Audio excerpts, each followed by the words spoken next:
up, everybody? Good morning. Sergio, wow. I thought you were supposed to be hungover, according to your Twitter post. A little bit, but we're here. We're live. We made it. Running a few minutes behind. I had to just get my things in order, guys. You had to find your hat. You lost your hat, and we were like, he had to get his hat. We can't start it without his hat, guys.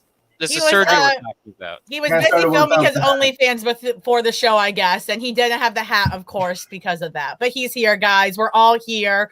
Thanks for joining us on the House Nerd Show. Sorry for the delay, but we are so excited to be here. It is one of our guest creators shows. We have some awesome people here today, and as per usual, Sergio could barely contain his excitement leading up to announcing it. Sergio, guest creators today? Yeah. Oh, we do. Yeah. That is correct. Lauren, who do we have on the show today? You know, it's one of those books that when I first read it, I was like, this is a good start, but I'm not sure if it's going to go where I want to. And if you've read my reviews on the Wednesday poll or you've seen my Twitter, you know that it has gone the way I wanted it to, and it's gone in a way that makes sense, and it's wonderful. It's a story called The Blue Flame, and we have two awesome creators here. We got Chris Cantwell and Adam Gorham, who are the creators of it, and we are just so excited to have them on. Let's bring them on. Let's do this. Let's get right into it. What's up, Chris, and what's up, Adam? Hi. Hey, guys. Welcome. Good morning. Or morning. Afternoon. Greenwich Mean Time. I don't even know what it is, but we're here. I was gonna say, Adam, I bet really needs a coffee. And Chris, both of y'all really need a coffee. Just getting up early for us, so we really appreciate having y'all on here. Thank you for having us. It's nice to be here. I really like your intro to the show. Thank you. It's so happy. It was very happy. Yeah. That's what we're going for. We don't want people to come on the show and think like, I'm really sad right now. I don't want to talk about anything. Right. Energetic. It cured my clinical depression. It was incredible. That's what we're hoping. Do you want to be like a sponsor of our intro just saying the House of Nerd Show cured my depression? We're going to quote you on that. That's fine. I mean, please pull that. Yes. We're on to something that might be on our next T-shirt there. Absolutely. On our Twitter bio. I will wear it. Yeah, definitely.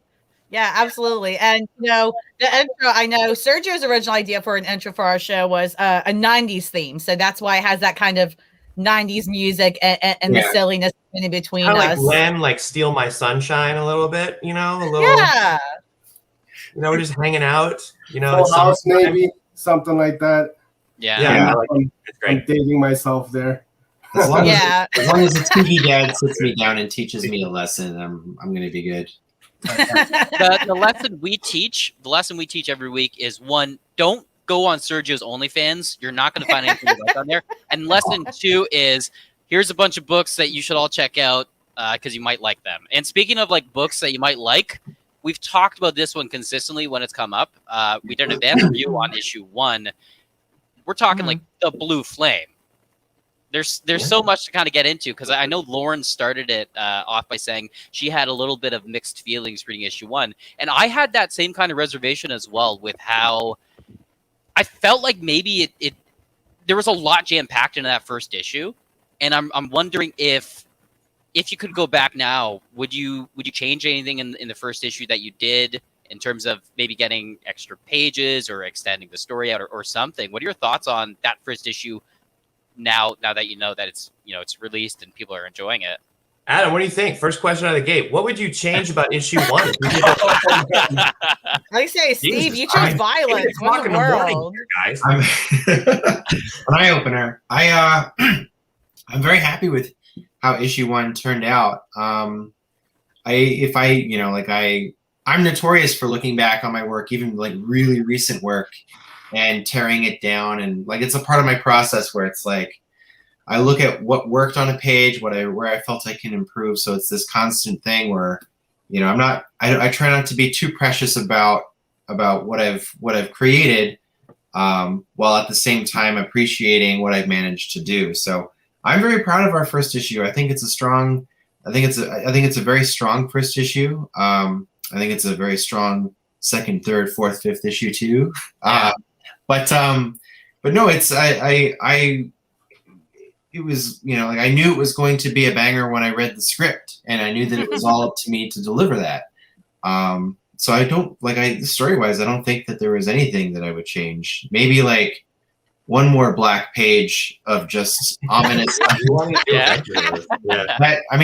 That saved my bacon come deadline time. But no, remember the retailer call we did where the one retailer was like, "Was this intentional?" And we were like, "Yes." That was like the first question on the retailer call. We were like, "Oh shit." He was very concerned. He was like, "There's 2 pages you got in here. There's 4 black pages. Was this incredible? It's an error in printing?"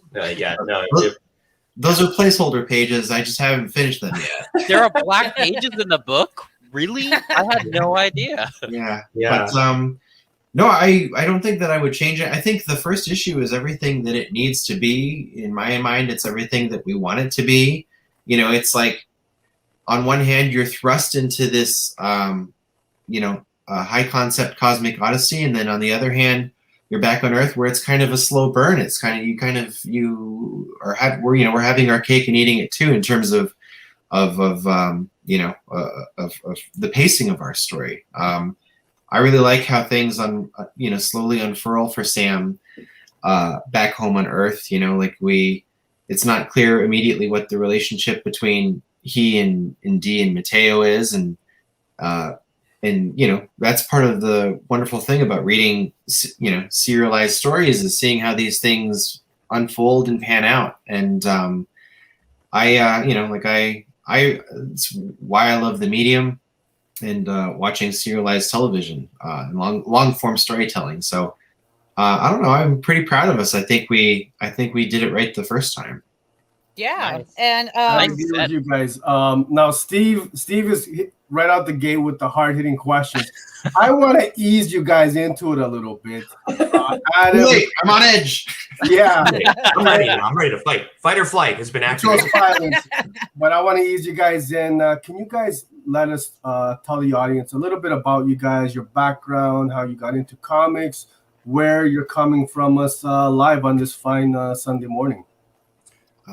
You can go ahead, Chris. Oh, sure. I mean, thumbnail, I guess, would be, I'm a TV and film person. That's kind of where I started and where I've been for the last 10 years or so in my career. And then I had the good fortune of being able to pitch an idea of mine that I had for, 15 years at that point, it didn't feel like it was in those mediums, and it felt like a comic book, which was something that I was, an ardent comic book fan in grade school, middle school,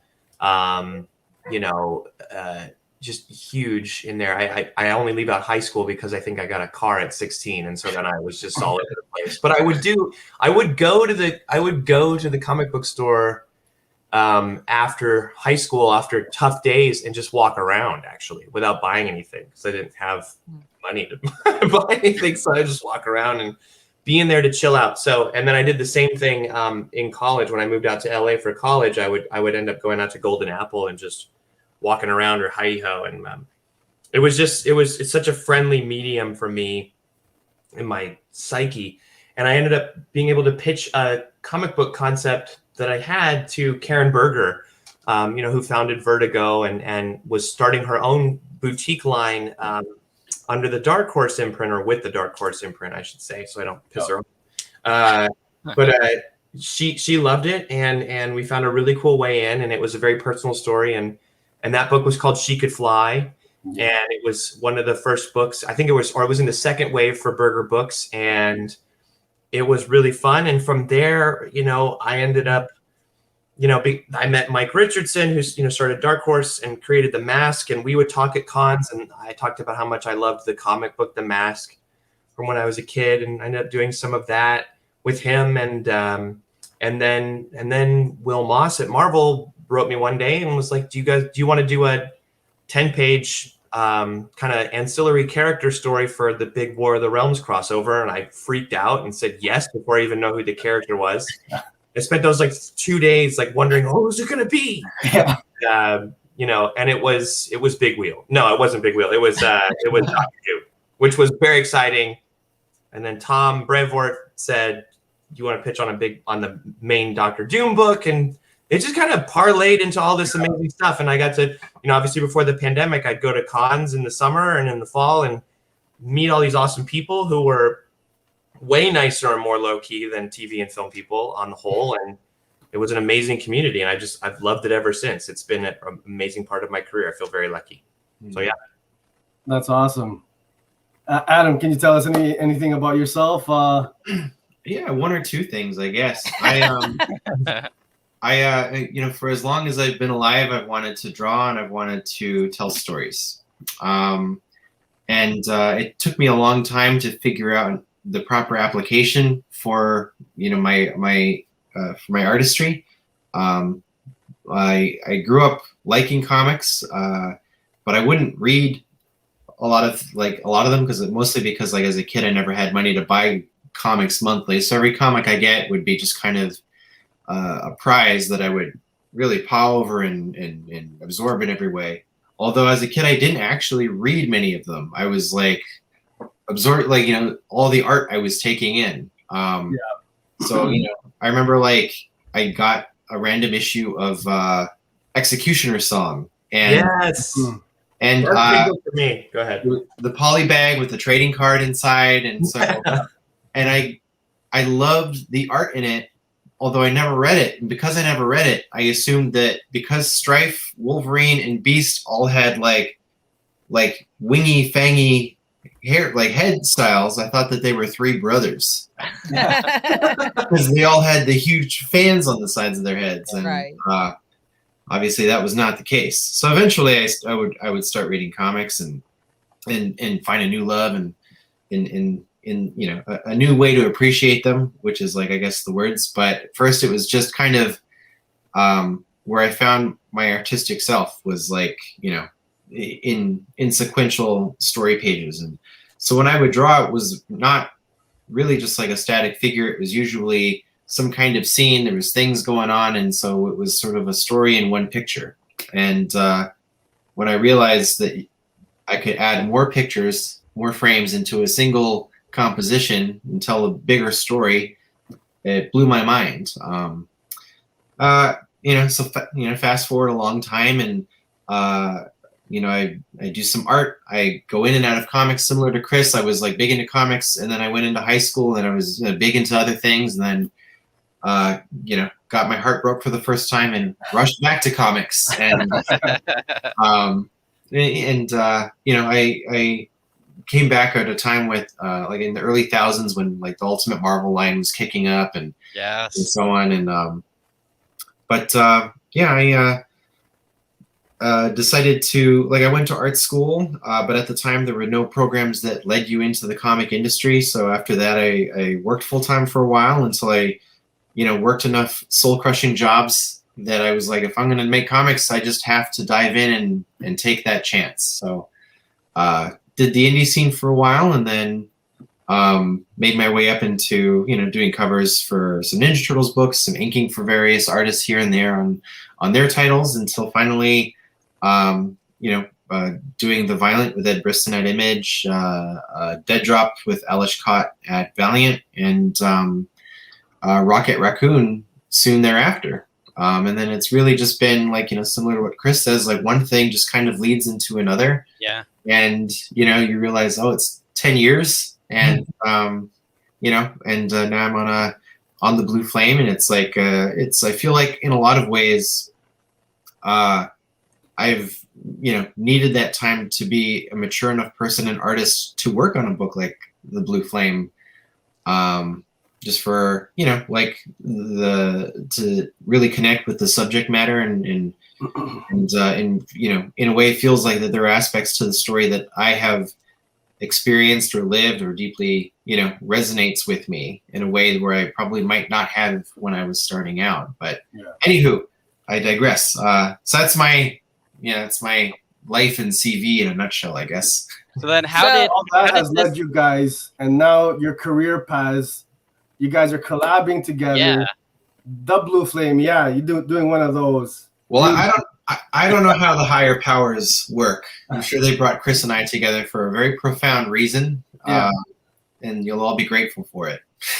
Yeah, That higher power was Adrian Wassel. Yeah.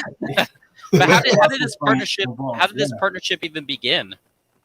Well, that's really, I mean, I think it, you know, this was an idea I had for a book. I was at that point working on Dr. Doom. Some Sheep Could Fly. I was doing another book with Karen called Everything, which is about like a supernatural kind of scary, maybe sinister, evil mall in a small town in 1980. And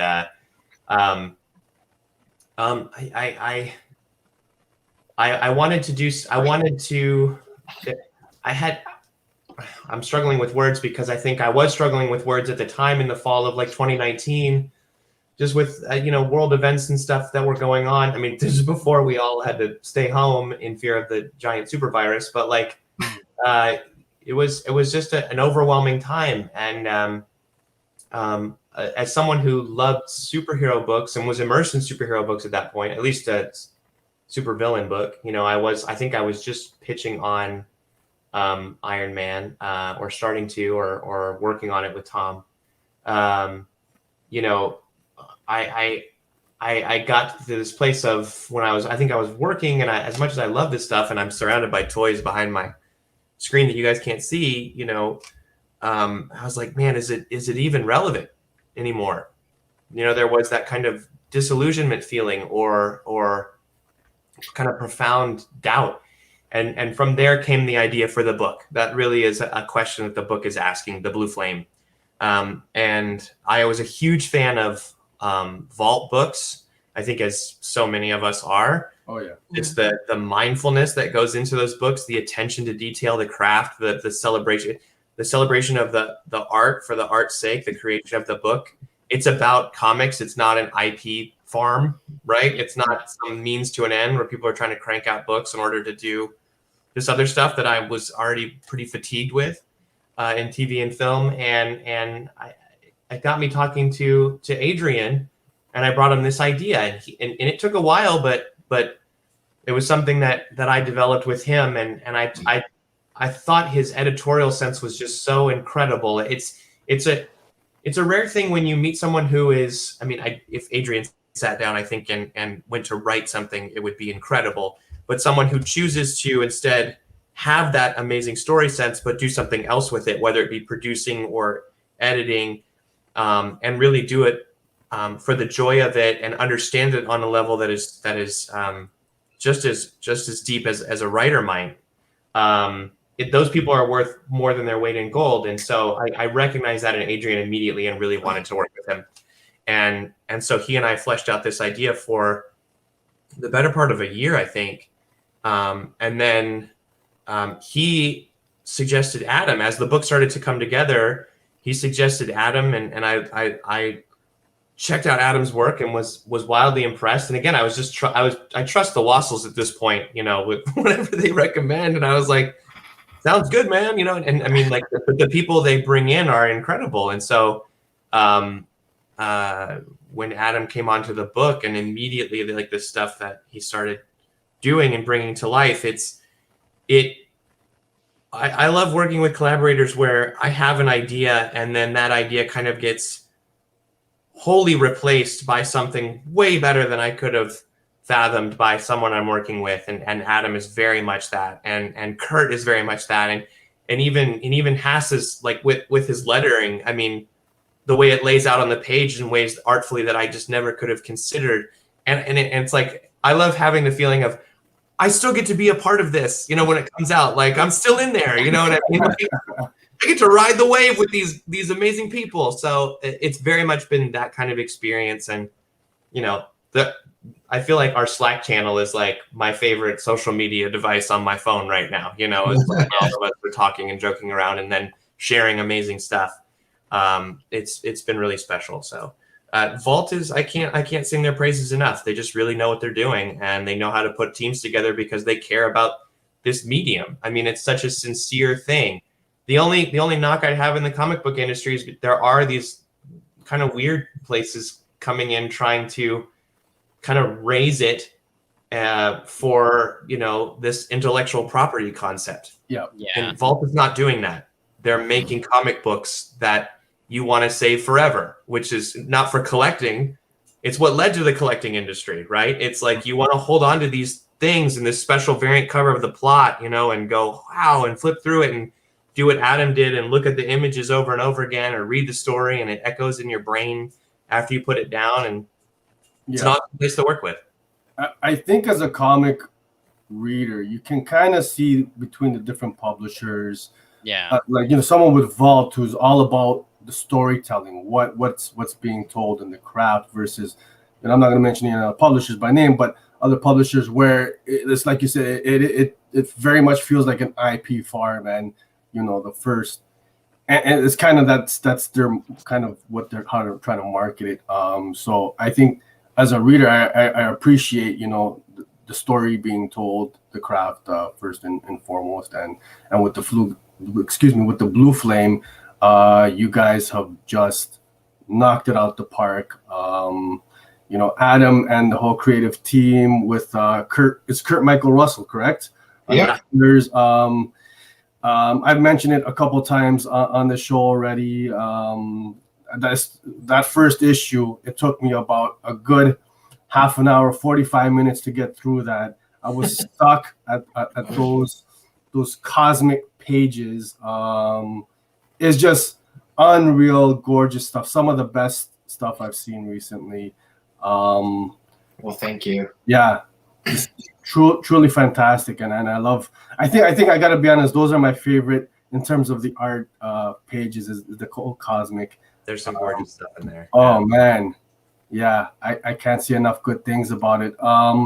So basically, you guys are on issue 3's coming out this week, and you know, we're lucky enough to, we got a sneak peek at issue 3. Oh, good. Getting into any kind of spoiler territory. Don't want to ruin it for everybody watching, but it's really, the story's coming together. Yeah, it's like big time, and it's where I thought the story was headed after issue 1, and maybe I wasn't too sure. I'm loving the direction, digging the direction, and now the kind of the wheels are turning in my mind now, trying to like putting two and two together. The hints.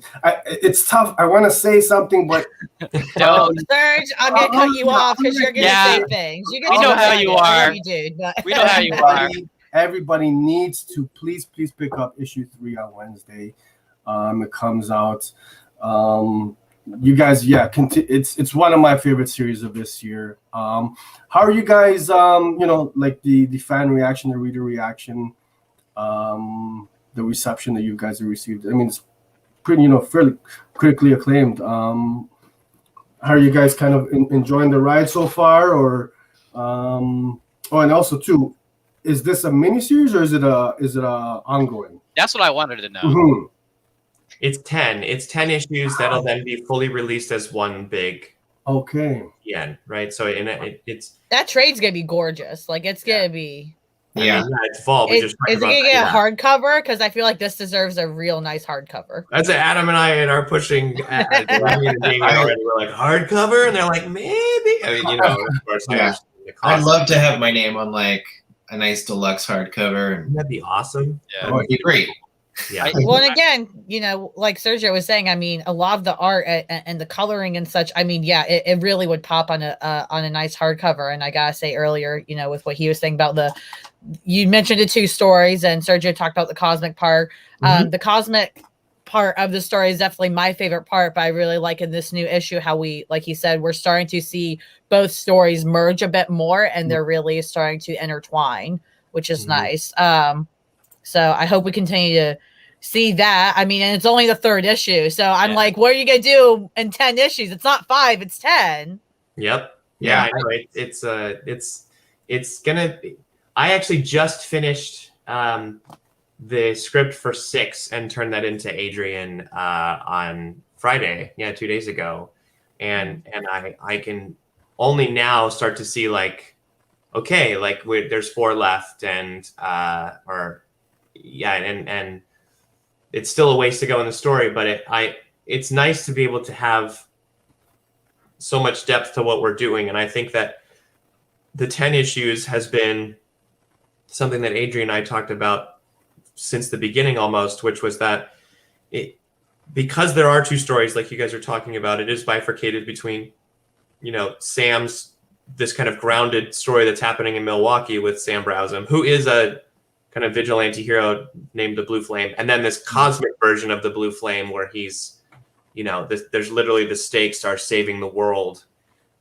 Those are going on at the same time. Like, to have the space and the real estate to dig deep into that story has been very valuable, because you don't want to cram that together too much, because like you said, I do think it can be dense. I mean, I did tackle it in a way where I wanted it to be a bit more literary, maybe, and you don't want to overweigh the issues. That's always the risk, I think, with this book. And so to be able to live in both those stories for as long as we get to now in 10 issues is I think it's going to help the pacing and let us do what we want to do. But yeah, with issue 3, what I also like to do with these issues, and the fact that we get so many of them, is we can upend expectations. I think some people are bringing some ideas of conventions from stories in the past that you think might be happening in this story. What story's real, what story's not, right? Sam, he goes to sleep every night and he dreams the cosmic story, or vice versa? Is that the more clever turn on it? Or is he, something happens to him that's pretty grave in the first issue? Is the cosmic part just something he's experiencing internally?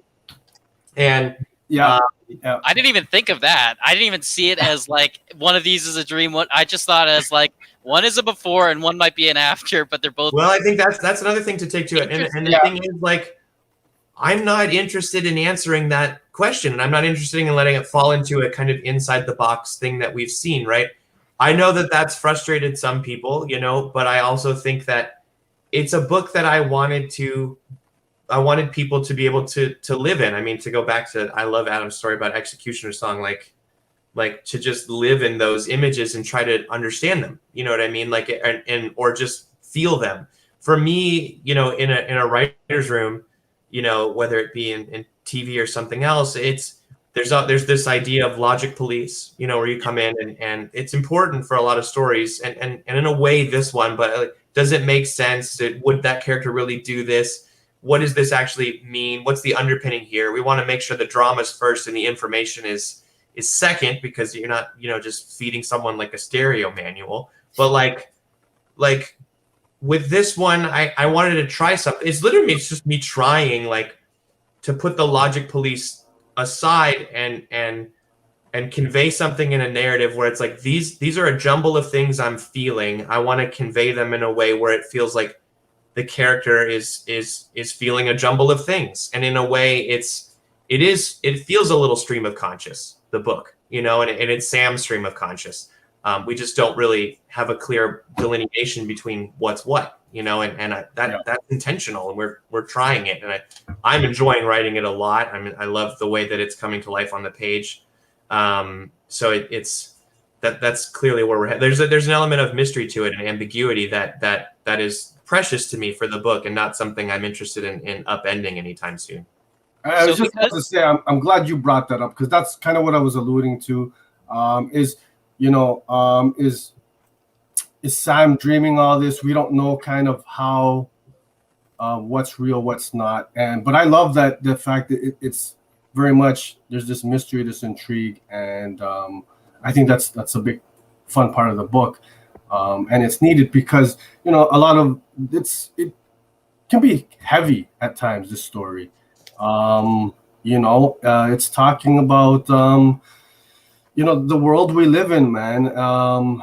It's complex, it's difficult, and it can weigh down, I think, on us a lot, especially this last year and a half with the pandemic and everything we've been going through.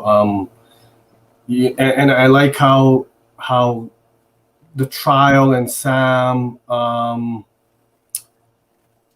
how the story kind of it's almost humanity is on trial, but it really it feels almost like Sam himself is on trial for totally. Yeah, absolutely.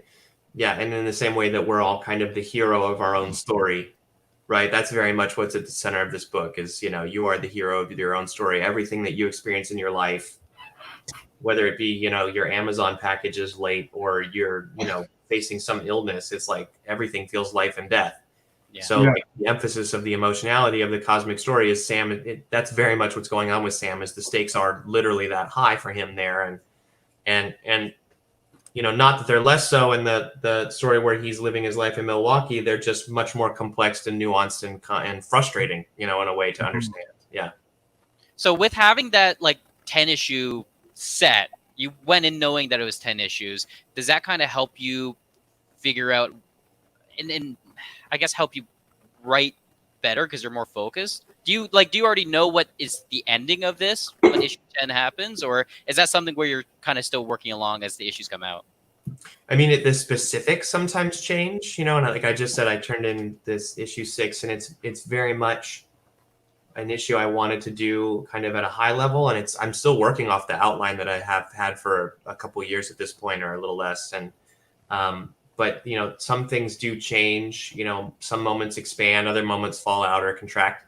But I do know exactly kind of where this one is landing. Mm-hmm. But I mean that's kind of true with an ongoing too, right? Like in Iron Man, I know that's 20, right, for that first arc, and so I know in general where I'm landing, that story as well. So I like to have kind of like a hazy waypoint, but I don't really like necessarily plug it into Google Maps and follow every single turn and everything like that. I kind of find my own way there, like as the crow flies. But yeah, I definitely know where we're headed, and have since the beginning. So Adam, has Chris like shared that with you where you're going, or do you just get the issues and you're like, oh, I guess I'm drawing this? Like, no, when I was tapped to draw it, we Chris, Adrian, and I think maybe some Damien as well, but we got on the phone and discussed the project from a few angles, and one of that was what's the story from beginning to end, and it's in that discussion, it's a huge reason why I wanted to draw the book, because I liked the story, I liked where it was going, and I guess building on some things that Chris and Sergio were saying, one thing that I really love about making the book and reading Chris's scripts is that it's it's not it's not a mystery box story. It's evoking these feelings and addressing things that we can all identify with, and so each issue is a chance to ruminate on things, and it's for me, when I read the scripts and when I draw the book, and I get to lose myself in pages and panels as I'm just it's all very cathartic, because these is like whether you're following the story on Earth or the cosmic story, it's kind of like in my life, worrying about whether or not I will get to cut the grass before it rains can be as stressful as whether or not I turn everything in on time, and so on. So it's like like every problem can seem monumental on a cosmic scale, regardless of what it is. Realistically, and I think the book does I think we're doing a great job of encapsulating that that mindset where it's like. It doesn't. It's not necessarily trying to answer questions, but more or less take you to a place that you can identify with, and make you feel like it's okay and normal that you're grappling with what it means to be human and what it means to be a part of this world, what it means to be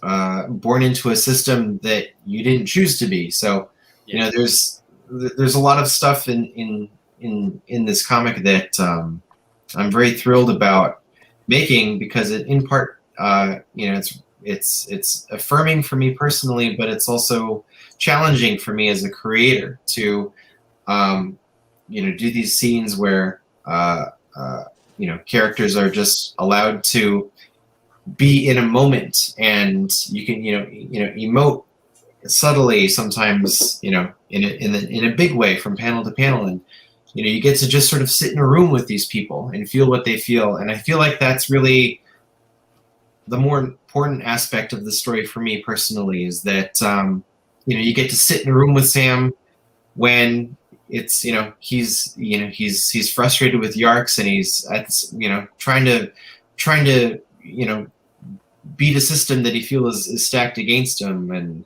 or, you know, being in a, you know, in a kitchen with Dee when they're just like, you know, trying to figure out what happened to us. It's all, you know, it's all, they're not actually, in a way, it's all one story, you know what I mean? And they're not separate streams. It's like when every problem you face can feel as big. But anyhow, I went off the path there.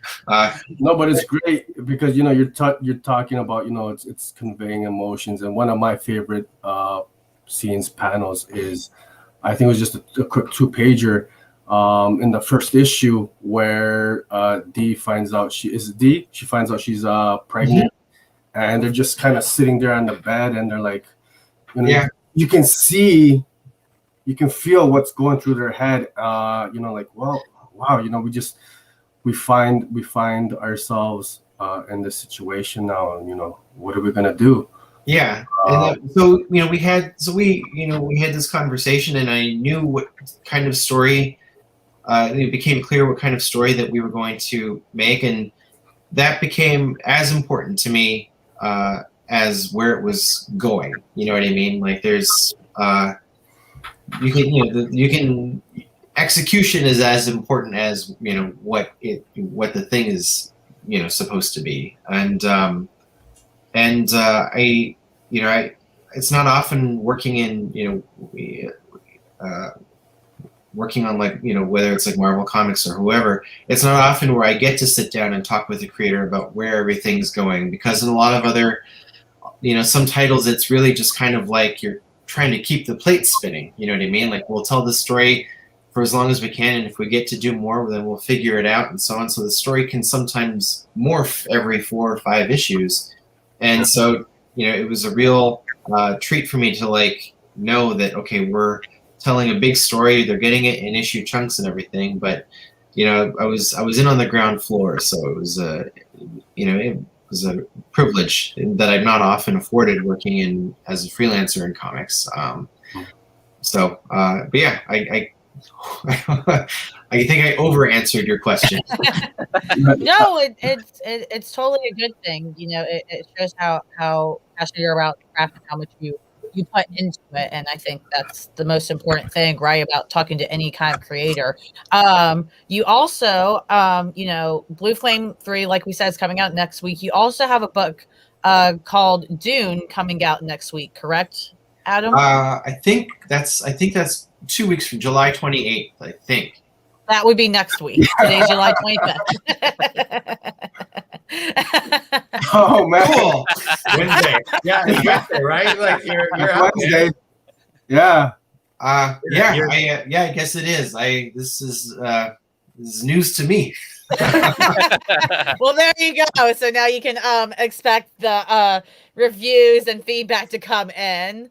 I'm sure it will all be great, though, in terms of your art, especially. This clears some things up for me, because I've been tagged in a few things on social media about the Dune book, and I was like, wow, they're putting previews for it out already, eh? But I drew that book quite a while ago, and I don't know why. Like, I don't know why there's such a long gap for it. I don't know who makes these decisions. I think it's because it's tied into the film, correct? No, it's novel canon. I love that. Even better. Yeah. So I my father was a big reader of Frank Herbert, specifically Dune. So I was exposed to Dune at a young age. And then when I eventually read Frank Herbert's 6 books and really got into them, and didn't really read anything beyond that. But my father did. He collects everything, he reads everything Dune related. So when I got the opportunity to do that, like I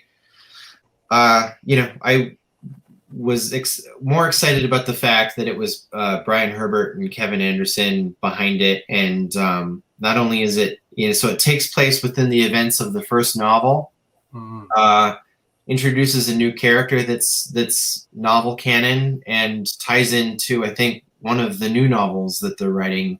So it felt really cool to be contributing to a tapestry that I and my father had both been, eating up for a long time. So that's, really, it was kind of like, in a way, a love letter to my dad to get to do that. That's awesome. Yeah. Yeah, that's really great. Dune is one of those, sci-fi staples. Kind of.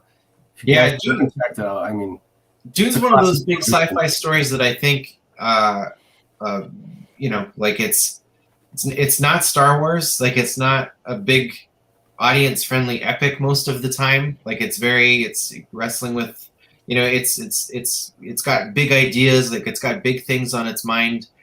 But a lot of the stuff when you're reading it is very descriptive and cerebral. So it's like adapting it is not always the easiest thing.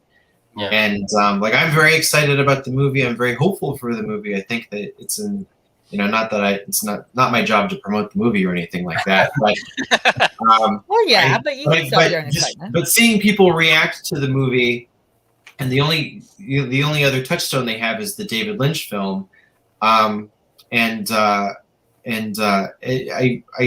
don't think most people know what they're getting with Dune. And then when they get into Dune, it's like, oh, well, this isn't Star Wars. And it's like, well, it was never going to be.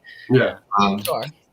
But so that's coming out. That's great to know. Yeah.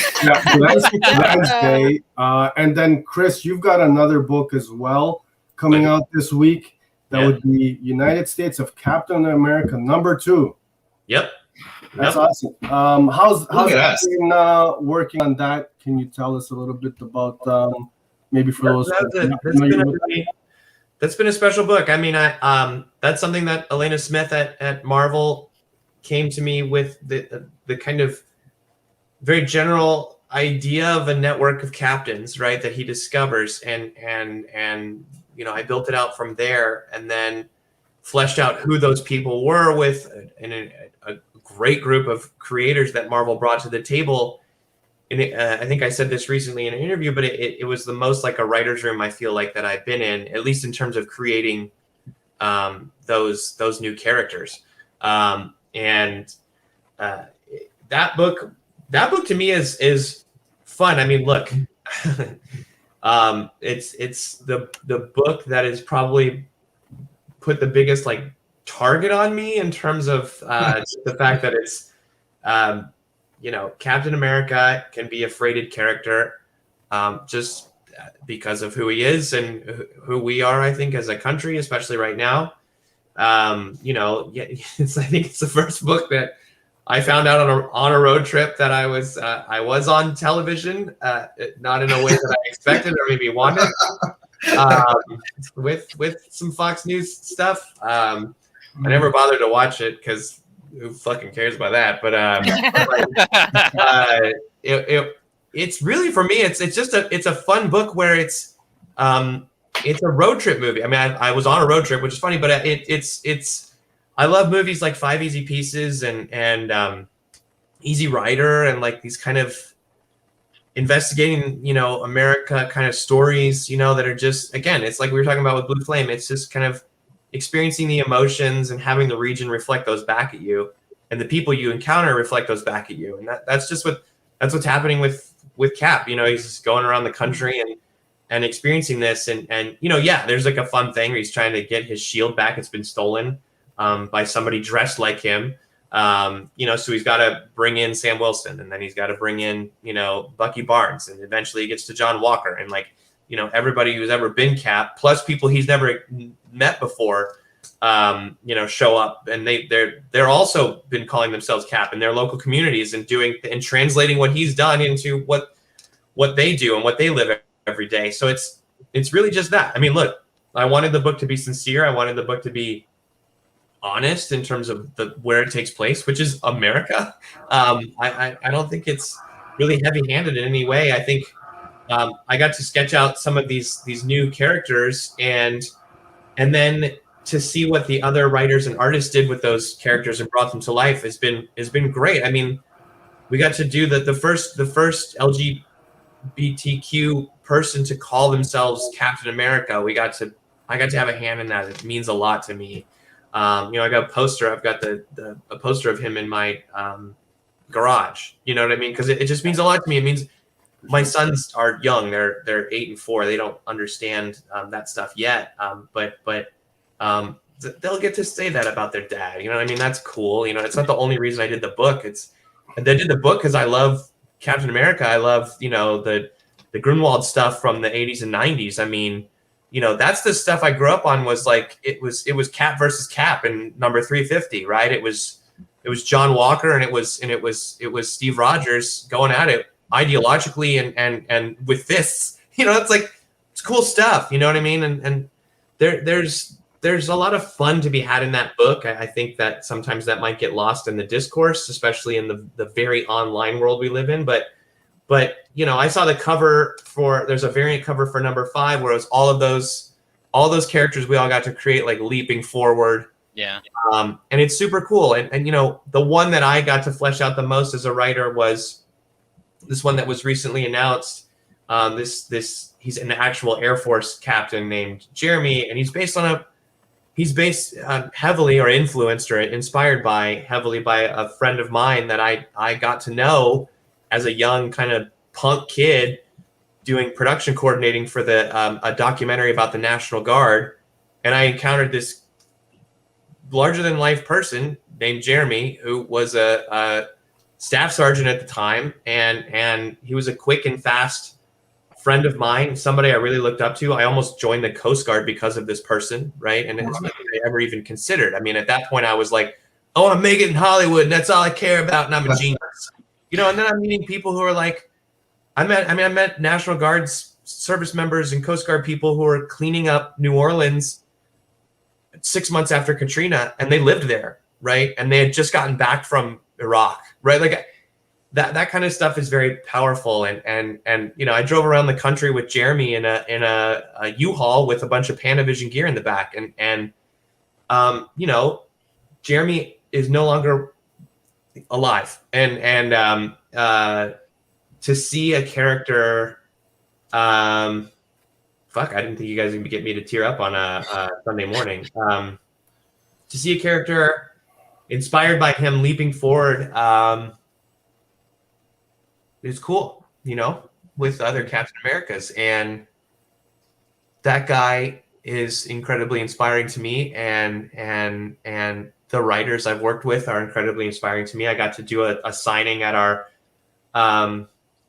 comic shop in Rancho, my local shop, with Josh Trujillo, who wrote Aaron Fisher, the LGBTQ cap I'm mentioning, and I got to spend 3 hours with Josh and hang out. Josh grew up in Rancho, so it was the store that he grew up going to, and or at least it's his local haunt, and hear his perspectives, and then people come up and just hang out with us for 3 hours. I mean, like that's America to me, and I think we got some of that in this book, and that's really all it is like, what's this place? Are we in it together? Let's try to be, and maybe we can make it. That it's really that, and it's a tricky book. It was a hard book to write in some ways, because Cap is so specific. I'm talking about Steve Rogers, where it's like you need to write a guy who's so sincere, but also not incredibly irritating to everyone around him. Right. Yeah. But he's what I kind of realized was, like, Steve is a guy that listens. He'll listen to anybody. You know what I mean? Mm-hmm. Like he will listen and try to understand anyone who comes up to him and talks to him. And that to me is key to that character, and it's key to the character before he ever got injected with some crazy stuff from Dr. right? Like it's right. Who he was, and that's who he is, and by extension Sam, by extension Bucky. It's this kind of family book. Yeah, absolutely. That's amazing. I think the passion and the love that you guys are putting into these characters, whether it's Captain America or the Blue Flame, it's jumping off the pages. We can see it, we can feel it. Thank you guys for this just tremendous work that you guys are putting out as a reader. I don't think there's a better experience than just kind of feeling all these different emotions as we're reading these stories. Chris, I know you've got to get out of here shortly. We don't want to get you in trouble on the home front. Is there anything that you guys wanted to kind of let the audience know? Let us know before we get out of here. maybe like Chris, I know you just said a lot, so your brain might be a little broken. So sorry to rush the exit, because you did say a lot, Chris, and we appreciate everything. No, absolutely. I mean, I would just say, like, I hope you like where we're going with Blue Flame. I mean, like you guys said, 3 comes out in 2 days, 3 days, and I think it's cool where you end up. It's a very meaningful book to me as well. I think the thing I'm most excited for right now is for Adam to read 6. Adrian is busy, and so it's got to go through Adrian's process. I'm actually excited for Adrian to read, or for Adam to read Adrian's version of 6, which is with his input. So that'll be not a raw file. Like, that's always a little scary, but you can sneak me the straight goods under the table, Chris. I don't know, man. I get, but I'm scared of Adrian too a little bit, where he's like, I read this, Whatever, I'll just fire off an email right now to you, and I'll be like, and then it'll be, very different when you read it. Any last things you wanted to plug as well, Adam, or anything you wanted to say as well? I mean, evidently you guys know more about what's going on than I do. But Blue Flame #3, to everybody watching, please, get that. Dune, Blood of the Sardaukar. I would appreciate it if you check that out as well. You follow my antics online. I'm on Twitter and Instagram, Adam T. Gorham. If you enjoy my art, or you want to hear me complain about exercising, you can follow me. You had the good mowing the grass picture. How long did you let your grass grow, Adam? How long? You know what? That was maybe like a week or 2. It's just so humid in Ontario. Oh, that was only a week? That was amazing. Yeah, I mean, like, maybe a little bit longer, but it was like the past few weeks have been very rainy and balmy, and so everything is very green and lush. Mm-hmm. So I turned my back on it, and I only did my front yard for appearance's sake, but my backyard was there's just a man sleeping in your backyard. The grass is so long, or he's just like mowing. Get to him. Hey. There could be, and you know what? I mean, I don't have the heart to boot him out at this point. You do your thing, sleeping grass man. Yeah. You know what, Adam? I meant to bring it up. I heard through the grapevine you might be making an appearance at a local free comic book day event in a couple weeks. Yes.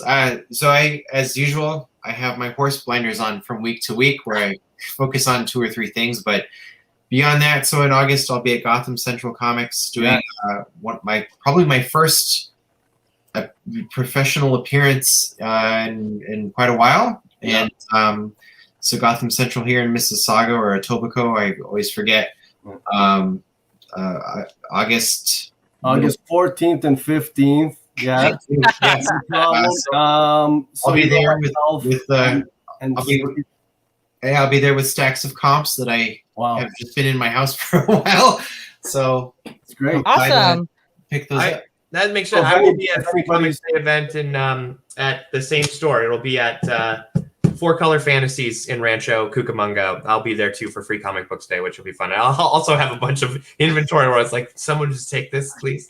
That's awesome. So you guys, a couple opportunities for the fans of the Blue Flame and your other works to maybe meet you guys, say hello, get some books signed. That'll be great. I know myself and Steve were hoping to make it out to Gotham in a couple of weeks. So, we'll bring you some of finest Tim Hortons from the local shop in the area there. Thank y'all so much for being here today. We loved having you on. Appreciate all the discourse. Sorry to a bunch of you in the chat. You know, we were just talking so much we didn't get to a lot of the questions you guys had. But Chris, just so you know, I know you're very passionate about. Lots of people have a lot to say about being excited about your Captain America, and they're very interested on the future. So Come I wanted to at me share on that Twitter, with you. and I will do my best to answer any questions. What you guys, I'm on Twitter. You can find me there and stuff. And There you go. Yeah, fine. questions about Adam's grass and all kinds of stuff. Yeah, find them on the Blue Twitter. Flame #3, guys, coming out. We want to get that hardcover from Vault. You know, Yep. so Yeah. All right. Well, Thank thank you y'all guys so so much for much. being here. It's great to see you guys. Great to see you, Adam. Take care, everybody. Bye. Have a great Sunday, guys. All right, man. That was a very insightful interview. I gotta say, I had that one, guys. I noticed as well, guys. A lot of you guys had some comments or questions in the chats. Yeah, I felt bad, y'all. I wanted to get to your questions, and I was trying to find the right time, but they both, Adam and Chris, just had so much to say. I didn't feel it was appropriate to cut them off, and then Sergio and Steve had questions as well. So it is not normal for us to not get to your questions, so I do apologize. Chris in particular was on a time crunch, and we want to honor that. Of course, the creators are so good to come on with us. So feel free to find Chris Cantwell on Twitter, Gorham on Twitter, and all that good stuff. Send them your questions there. As you can tell, they're both wonderful. They both are very interactive with us fans. So check them out there. For the rest of the time, we've got our last two things to wrap up. We've got our TO Comic Book Club check-in, and we've got our Cop or Drop. So, Steve, what the world did y'all read this week for TO Comic Book Club? Oh, I was setting up for something else. We read. I got you. I'll get that next. Yeah, I'll get it next, Steve. Don't worry. Saturday, we ended up talking about a book called Collapser, which was put out by the DC's Young Animal imprint. Funny thing, so this is written by Mikey Way of My Chemical Romance, and for those that don't know, DC's Young Animal imprint was overlooked by his brother, Gerard Way, who's also part of My Chemical Romance. So this was kind of a nice story, and it's honestly amazing to see how well it was done by a first-time writer to comics. He had help with Sean Simon, but honestly, check this book out. The art is amazing, and the story is essentially a man. He has a black hole in his body. Weirdness happens after that. Like, if you like weird kind of cosmic stories, it's just weird for the sake of weird, you're gonna love this book. But if you also like metaphors that are about people struggling with depression or any sort of mental illness, there's a lot of allegories. Yeah, there's a lot of allegories and metaphors that I didn't really pick up on until we had the discussion. And it felt like the discussion was kind of split, where some people were just like, it felt like a weird kind of cosmic-y story, weird for the sake of weird, and I like it for that. And then other half of the discussion was like, well, I was getting these like metaphors and allegories, and I was relating to all this stuff on a character level and like personally. And it's just, honestly, it's a book where, much like Blue and Green, the discussion was a lot about just how it affected people personally reading it and how they saw themselves in it. So definitely check out Collapser. It's only volume 1. There's only 6 issues in it. It's a great book, especially for a first-time writer like Mikey Way. As for what we're reading next week, come on over to the Discord. You can find it at TO Comic Book Club. There you will find the Discord link, because we have a poll right now up on what we are discussing. This is hard. I'm so mad at you. You keep doing this, Steve. Because Black Widow's amazing. You have to read. I mean, it got an Eisner for a reason, and the competition against it was ridiculous. But still, this book did deserve it. Justice League Dark is amazing. I don't know who the other one was, but it looks cool. Like, Steve, just why? Can why I you just, like this? For any guys, please jump into the Discord. La Mano del Destino. We need that to win, guys. I think we're currently behind in the voting. It's very close. I think Black Widow might be winning by 1 vote right now. Like, all of it is very close. Everybody's still waking up this Sunday, so you've got plenty of time to get your votes in, y'all. You got plenty of time to make all the difference for the book that you would prefer to read. But they're all really great options. So yeah, hit that Discord, guys. Put your votes in whatever book it is that you want to read. Come hang out with Steve and all the fine people over there. Yeah, and you know, if I have a lucky day where I just happen to take my lunch on a Saturday at 3 p.m., I'll hop in one day. It'll be a miracle when that happens. I hope you do, just because, like you said, the books that we have going on for this poll, they're all Yeah, going to be really good. Yeah, I feel you. I just wanted to put this because Philadelphia's in that category. It hurt me too, bro. It hurt, but Black Widow's so good. But yeah, that hurt me. The Philadelphia. I gotta loss. say, okay, Lauren, because you've been reading the Black Widow, and you read Philadelphia. You guys all know how I feel about Philadelphia. I mean, that should have hands down been the winner for. I think in terms of originality overall and such, to be fair, I'm biased towards indie books in general because they're always going to be more original 90% of the time compared to a Marvel DC book with the heroes we've seen before, like Black Widow. So yeah, I mean, I'm kind of like, Philadelphia deserved it more in terms of the originality, but also Black Widow is a really fresh original take on Natasha, and it actually made me care about her after not caring about her for the last 6 years after they didn't give her movie in the MCU and blah, blah, blah. And I just got excited about her. Then they didn't do that. And now they just gave it to her after they killed her in Endgame. So I couldn't care less about Natasha's character until I read that line. So Kelly Thompson can write characters. Would you say the right... And the art's amazing. The action. Would you say the right book won then in that category? I would say... I don't think there was a right book to win. Any of those options from I remember could have won and would have deserved it in some way. So I don't think it's fair to say, I can have my own personal favor, but all of them should have been in that category. All the nominations were great options. They all deserve to be there. Any one of them could have won. Okay. All right. Fair enough. Now I do want to say something just because I was off last weekend. I was off for 1 week and apparently Lauren now hates the Brits. A lot of stuff happens in a week. I don't know. What is You know what, y'all? The Olympics are happening now. I'm sorry, going a little off topic, but since you bring up the British, the Olympics are happening. I care about women's soccer. And let me tell you, if we get to a point where we play England, it's over because I hate England in soccer, specifically in women's soccer. They are the worst. They foul all the time. They play dirty. They are awful. I hate them. Actually hate them in women's soccer. So if we play, just get on my Twitter because you'll see me live tweeting and I'll probably be ridiculous and hilarious because I hate them so much. You also hate them in pirate-themed books. You want them to get stabbed. In the 1700s, the British were terrible. Why aren't we?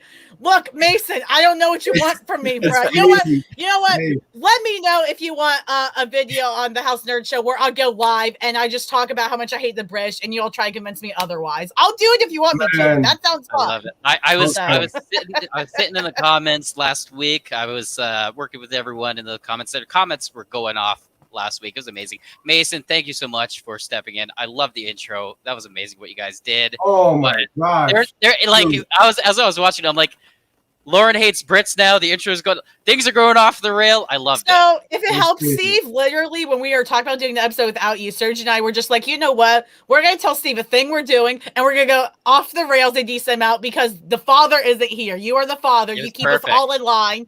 We were unhinged, and that was even the worst it could get. So I'm excited for future episodes when you're gone. I love you, but I'm excited.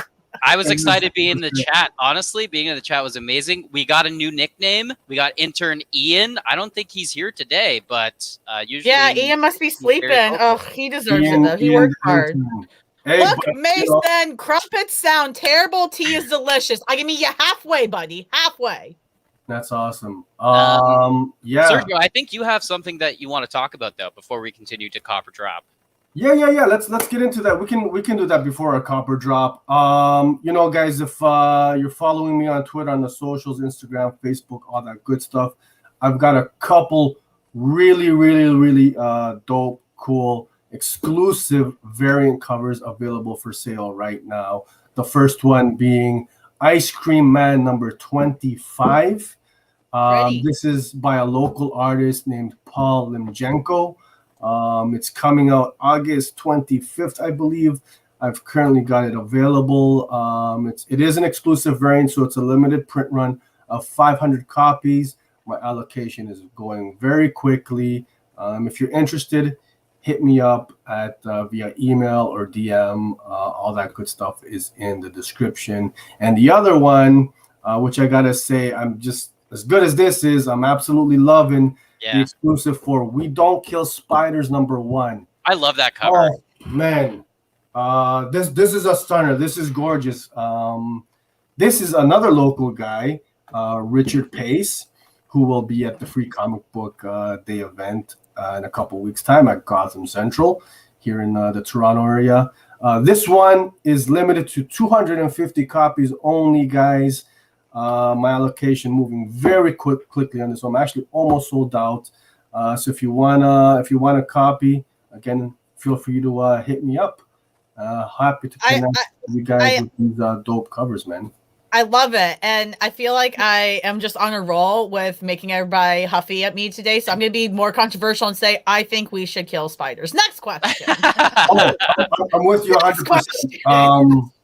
I'm definitely afraid of spiders. I'm actually, it's like probably the only phobia I've got. So we won't expect any spiders on your OnlyFans. You'll deny the spider lovers. Never. No spiders on your OnlyFans. Never.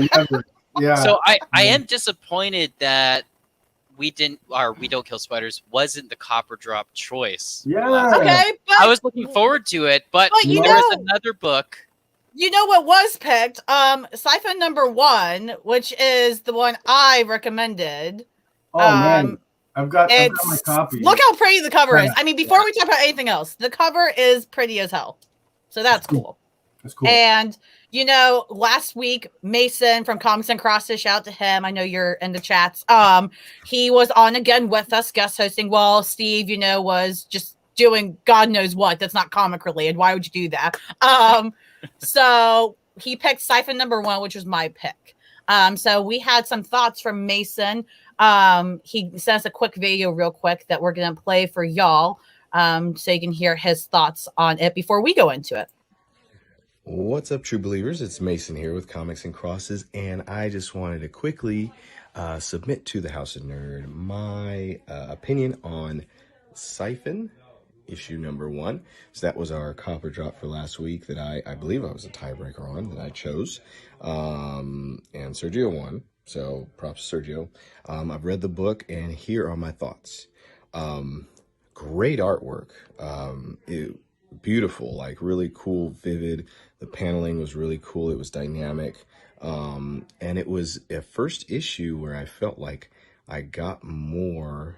Like sometimes they don't tell you enough, and I'm kind of like, should I continue? But I felt like I got almost more than I would have expected information-wise from the first issue. So interesting concept, and I like it because it kind of like is an amplification of what first responders really go through. Like that idea, the whole concept of wanting to take people's pain away, wanting to help, seeing all these needs, seeing some crazy stuff that can be traumatic, that can lead to issues requiring counseling, things like that, giving them, creating distance between them and their loved ones. So anyway, but I was really on the fence. I really had to think, is this a Copper Drop for me? And because I'm not sure, I feel like I didn't connect with the main character quite enough, but I'm going to go with Cop because I want to give it another issue to see if I really like this title. Nice. So, awesome. I won, Mason, not Sergio. That's incorrect.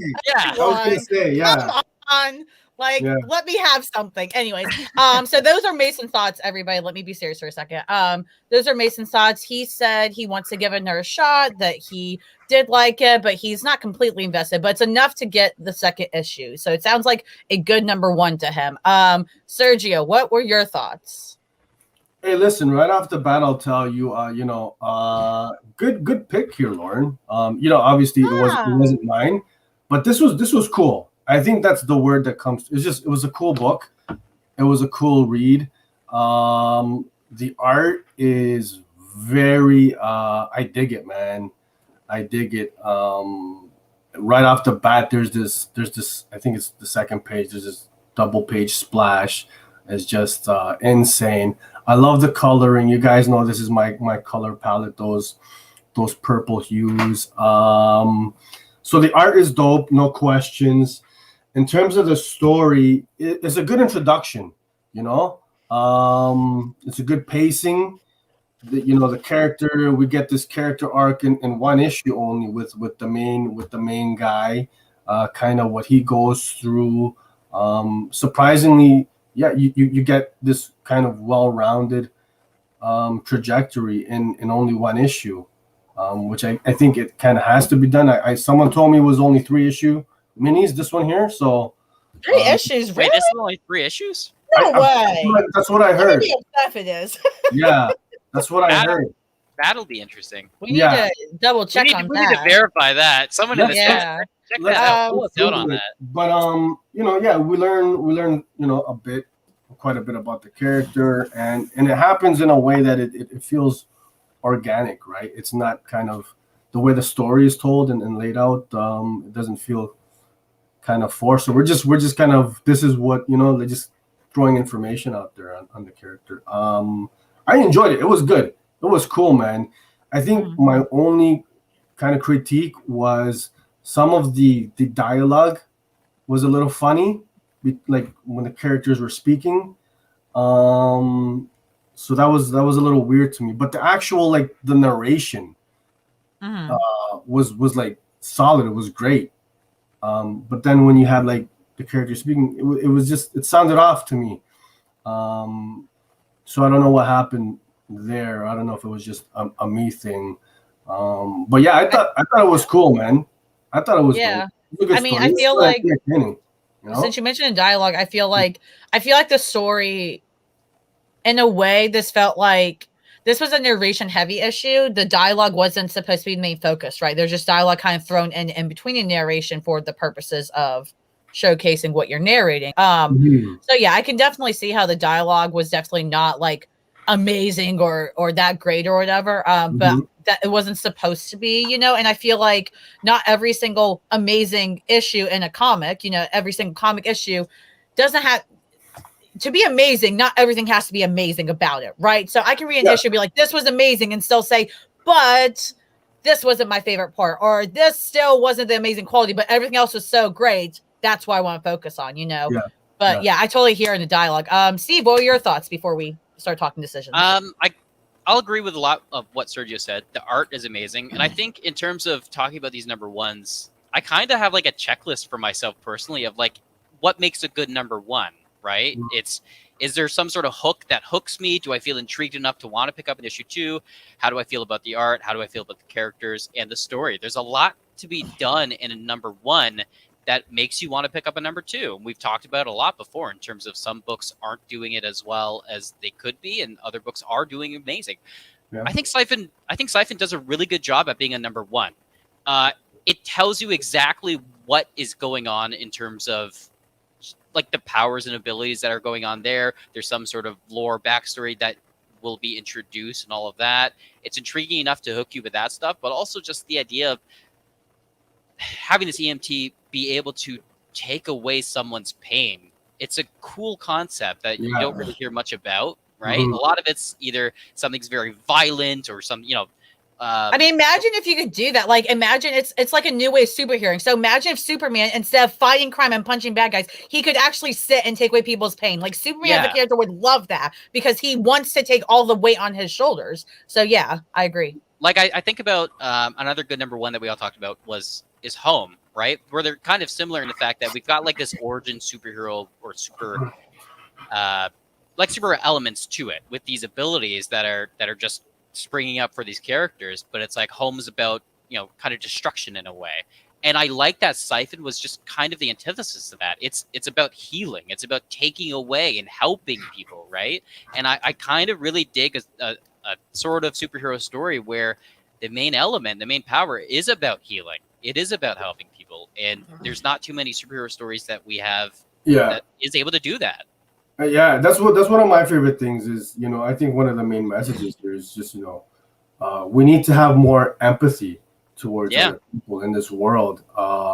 This book is heavy. There's a lot of pain and suffering in this world. And it seems to kind of not be getting better, but almost getting worse, right? And I think one of the things that one of the messages is how I took it is, man, if we just like you have the villain, the main villain, he's like, you're too soft, you're too caring, is gonna get you killed. Is not you're weak, right? You're soft for these people who are suffering, and then you have the main character. He's like, well, what's his occupation? He's what is it? What do they call it? EMT. First responder, Yeah. EMT. First Yeah. responder, right? Ambulance first And I think if we just kind of went about our daily lives, we just have a little bit of more empathy and understanding and patience with one another, we'd be a lot better off. Yeah. And I he's mean, also a character that is flawed. Like you hear, he talks Oh, about of course, his for backstory, sure. what made him change, and I love that. Yeah. That's relatable. That he Yeah, knows he did absolutely. some bad things, Yeah. and that he is trying to get better at that. Sorry, what were you gonna say, Lauren?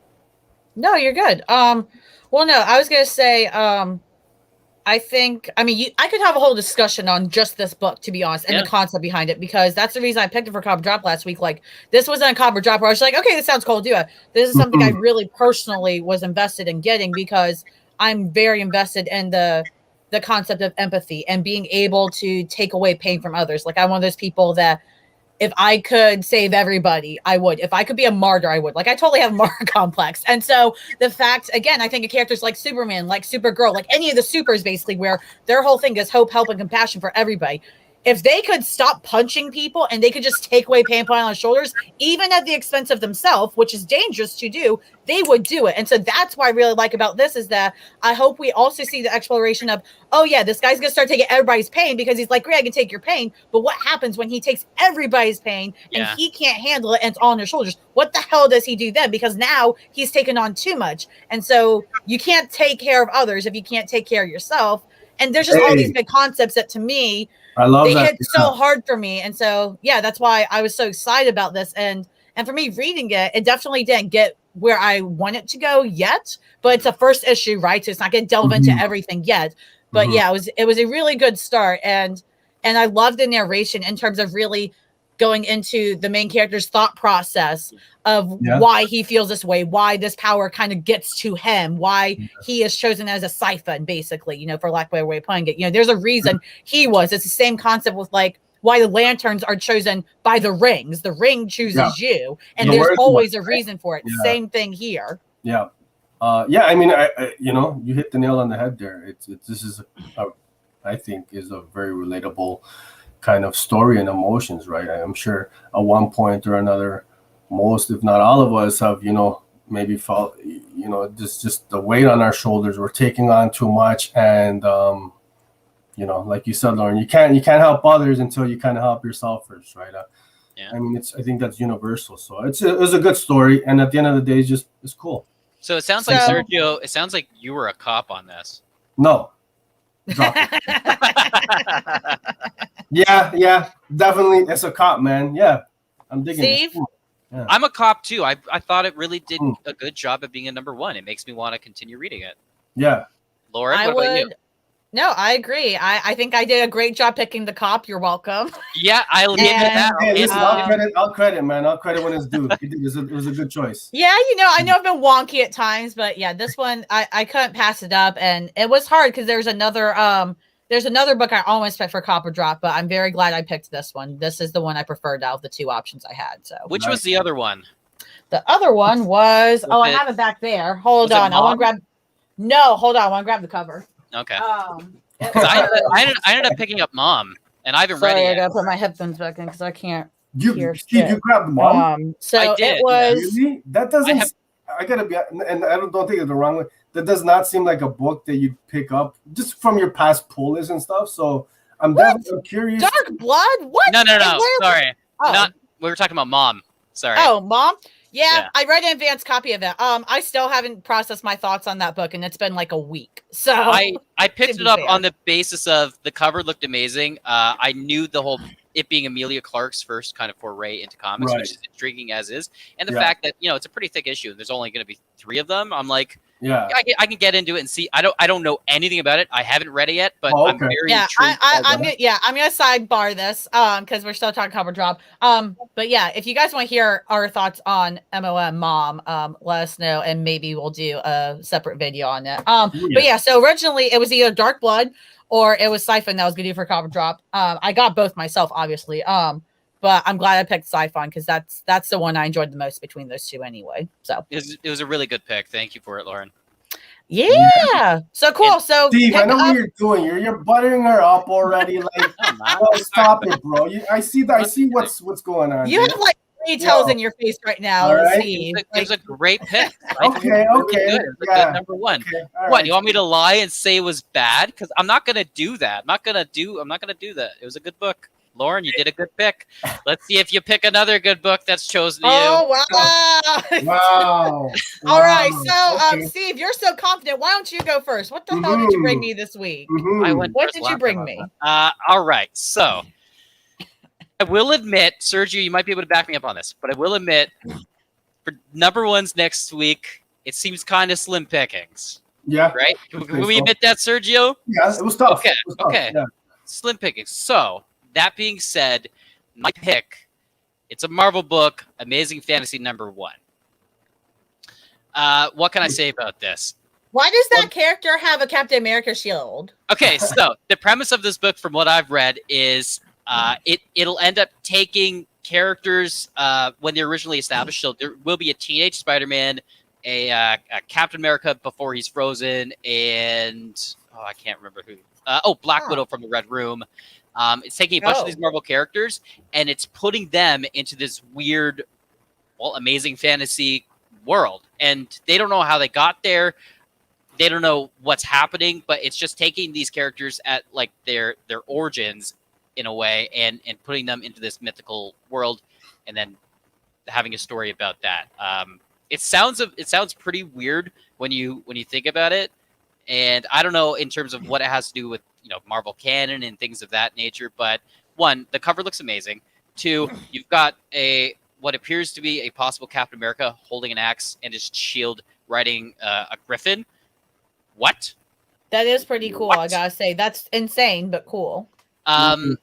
Yeah, that's all I needed. That's all I needed. In terms of the number ones that I saw, I'm like Captain America riding a griffin, Teenage Spider-Man, and a Red Room Black Widow all on a fantasy island. Oh, excuse me. I'm done. That's my pick. Okay. No. Sergio, you don't look impressed at all. You don't even look like that's a challenge. No. Listen, my copper drop pick. I'm bringing out the big guns this week. You're cheating. Okay. What's the big gun? The big guns. What's all its right? name? Superman, son of Kal-El. The big gun is really Tom Taylor. Let's be honest. Hey, I was Lauren, gonna say, Tom yeah, Taylor. Tom Taylor's the big one. Tom Yeah. Taylor writing Superman. I think a lot of nerds have been asking for this for years. I know I have. I've been looking forward to this since it's announced. I think Taylor is the perfect writer, to write a Superman story, to take Superman into this new year, man. I don't know that really I need to pitch it, man. It's Taylor. It's writing, son of Kal-El. I have a feeling this is gonna be dope, man. I honestly don't think you can go wrong with this pick. I don't have much else to say about it, except this is like really, it's a can't miss for me. I think any Superman fan, this is like a must cop. Any fan of superheroes and just good writers, simply put. Yeah, I mean, if I'm honest, so I've heard about this for a while, of course, because they announced it forever ago because it's Tom Taylor. So everybody's like, look, it's Tom Taylor, buy the book. And Tom Taylor is one of my general favorite writers. But I've been kind of underwhelmed with the stuff he's getting put on. Not because he's a bad writer. No, again, he's one of my favorites, but because everybody's giving him everything because he's one of the biggest names right now. You know what I mean? And so the quality for everything he's writing isn't the same to me, I don't think, because he's getting like 20 things to write. So for example, there was the detective, that Batman book or whatever. I read 2 issues of it and dropped it because it wasn't terrible or anything, but it just wasn't Tom Taylor's. It wasn't his best work by any measure. And I wasn't invested, you know what I mean? And so that's what I'm concerned about, I guess, with the Superman book. And it's Jonathan as well. And, Jonathan, they aged up, which a lot of us in DC fandom aren't happy about. Let me tell you, if Tom Taylor was writing a Supergirl ongoing, I would cop it instantly. I'm dying. I've said it on Twitter multiple times. Tom Taylor, please write Supergirl, because I trust him with characters, so I would trust him with her. And and I do have a bias towards that character because I don't get more Kara, Superman will always have a book. It's great Jonathan's getting it, but I don't know, man. I'm feeling chaos today. I'm feeling like, fuck it, amazing fantasy. Let's just hurt the brain. And I know Sergio's gonna hate it. Sergio's gonna hate every second of it. Joey I'm so said sorry. I should have mentioned that Andrew Carr was working on Amazing Fantasy, apparently. I don't know who that is. I don't either. Sorry, Joey. We're not cool enough. That's Kerry Andrews, and he's a Canadian guy. Oh. Artist, actually. He's on that book? Is he doing the interiors for that? He's doing something. Apparently. Or is he just because he's typically he does mostly cover. He's a cover artist, but he's done like erratic and some other stuff. Well, okay. I mean, if you're going with Amazing Fantasy, I guess I can look forward to some Kerry Andrews art. I can't believe you're passing up on. This is like I feel like it's a and to be fair, okay, let me put it this way also. Everybody's praising Tom Taylor's Nightwing run, which it's a nice read, but that's the thing. The Nightwing run to me that he's doing now is a comfortable read. It's a good read, it's solid, but it's not blowing my socks off. I'm like, okay, he's just rebuilding the character, which what he needs to do now, which is fine. So I'm not trashing Nightwing. Please, no one think I'm trashing it. I pick it up every time it's out and I enjoy it, but it's a comfortable read. And so that's kind of what I'm thinking is going to happen with the Superman run. It's not going to just blow my socks off and it's just going to be another comfortable read. And I don't want comfortable right now. with specifically with Nightwing, though, you need that. He's been deconstructed. Yes, agreed. Yeah, absolutely. And he's just been butchered on the previous run. That you need to bring Nightwing back to his roots and just like a palate cleanse. And but I could see what Lauren's saying. It feels like that could be the starting point for a John Kent Superman, where it's kind of basic. Tom Taylor's going to have to rebuild that character in a way because in Future State he was ripped apart. If you read Future State Superman Metropolis, that was no Services character. Mm-hmm.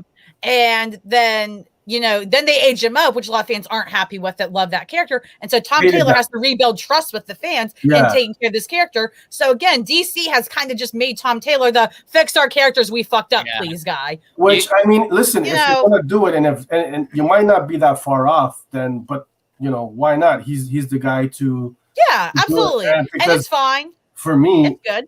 I'm like so vocal. I hated the idea. I still hate Jonathan. I hate it. I absolutely hate it. But at the end of the day, we're stuck with it until we're not. So, having said that, Tom Taylor, I think, is the guy to maybe kind of, okay, you know what? I can kind of live with. Sure. I want to get past that. Like, I want him to be writing characters like how he wrote All New Wolverine back when Laura was barely a character and a lot of people still didn't care about her a lot. He built that character up. He didn't just have to pick her up and fix her. He just made that character. I was robbed again, Steve. You were not robbed. The better book won. We're doing Amazing Fantasy. I'm cutting this short. Nope. We're cutting it short. I just hope next week when this Marvel title is like a womp that you guys will be like, you know what? I hope it's hilarious. I'm not expecting an amazing narration or anything. I just want chaos, and that's what we're gonna get out of Amazing Fantasy next week, everybody.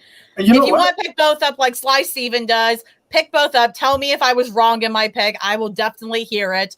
I got last week's pick right, so I can take a hit. Pick it up, read with us. It's good. I never go into this, whether it's my pick or not, hoping. I hope it was right or I hope it was wrong. No, man, dude, I want to read good books, so I hope you brought a heater, Steve.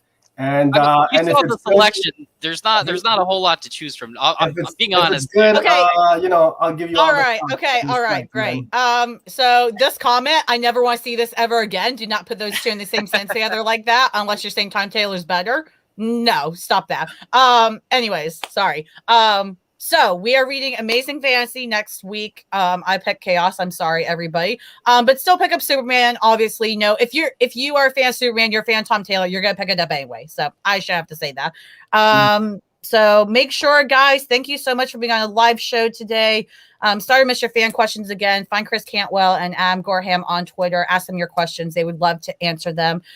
Make sure that you like our video, as Sly Steven usually says, but he slacked on today. I'm kidding. Yeah, you Sly Steven now? What's going on? Like, subscribe, ring that bell so you know when we are posting videos, because we are starting to post more content outside our live shows as well, and we're trying to make it consistent, but it's going to take some time.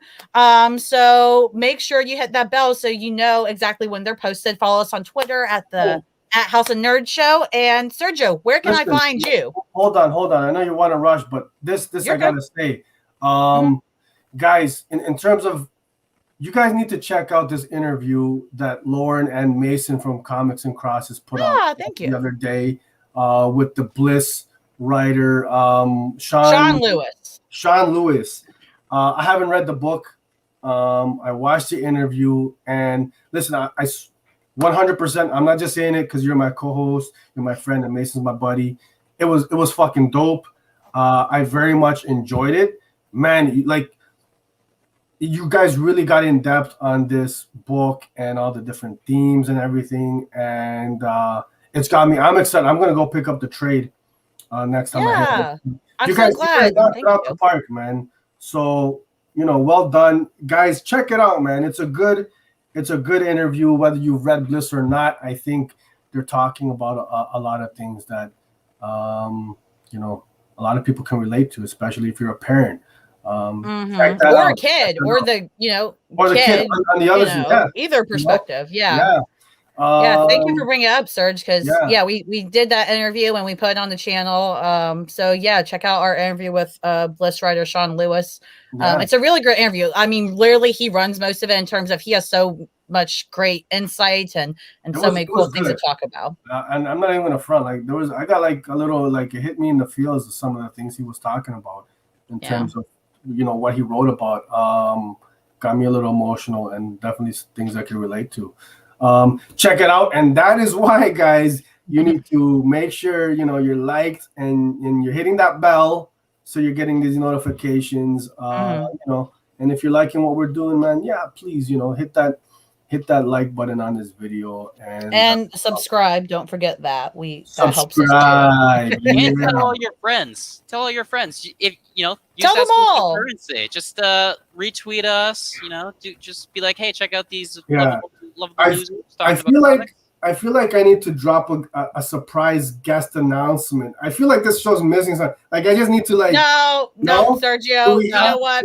Everybody, you can find Sergio on Twitter.